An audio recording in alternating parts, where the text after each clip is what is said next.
Out of the 28 countries we looked at, in 7 countries, 40% plus of the children in those countries are demonstrating little or no value added to their education after 4, 5, or 6 years of schooling. This starts at Chad with 40%, all the way up to Nigeria, where we found that 58.3% of the children are actually scoring at a level so low that it shows that they're not mastering basic reading and math by the end of primary school. And what I want to do now is just look at a couple of the different countries to see what we found. So South Africa, a country that we think of as relatively well off in the continent compared to many of the others, over a third of the children are not learning the basic skills, so unable to read and write at the end of primary school. And then we can look at the issues of inequality in learning, and this is where the wealth disparity really comes in to effect when we look at the richest 20% and the poorest 20%. The poorest 20%, of those poorest 20%, over half of those children are unable to read or do basic math at the end of primary school, compared to only 10% of the wealthiest 20% of the population. If we look at Zimbabwe, this is a great example of the rural versus urban divide in the continent. So on average, 22.6% of the children are unable to meet that basic threshold at the end of primary to show a minimum level of competency.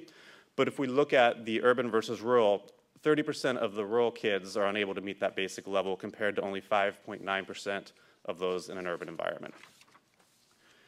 And then if we look at the issue of the population weights and what that actually says, it paints a really disturbing picture. So if we look at the data from Nigeria, so this is the country that we saw the highest proportion of children not meeting those basic learning levels at the end of primary school, 58.3%. If you look at the 21.6 million children enrolled in primary school and you add that weight to it, it shows that we have 12.6 million children who are passing through the school system and by the end of primary school are unable to read, unable to do math. And you add into that the 10 million children who don't go to school in Nigeria, you have one country that's comprising of 20 million children who are learning very little or learning nothing, which has a huge impact for future prospects for the country and for the region as a whole.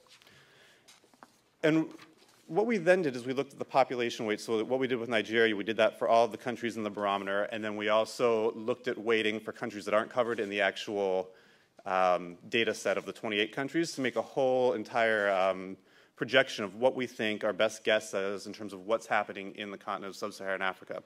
So we estimate there are 128 million plus or minus children of primary school age. In that, we know that based on the barometer, there are 70.4 million children that we assume are in school and meeting some basic level of competency at the end of primary school. There are 17 million children who will never see the inside of a school, will never go to school in their life. And what we've done is we've also compensated for those who don't start school on time, so the 31 million children out of school who will enter late. So they're included in these numbers of children that are in school and learning and in school and not learning. And then of the children that actually do go to school, we estimate that a little over 40 million children will have so little value added to their education that they will not be able to do basic literacy or not have basic literacy and math skills. So at the end of the day, we estimate that 45% of the children in Africa are falling through the cracks. They're either not in school or in school and not receiving an education of a quality that actually gives them any chance in life.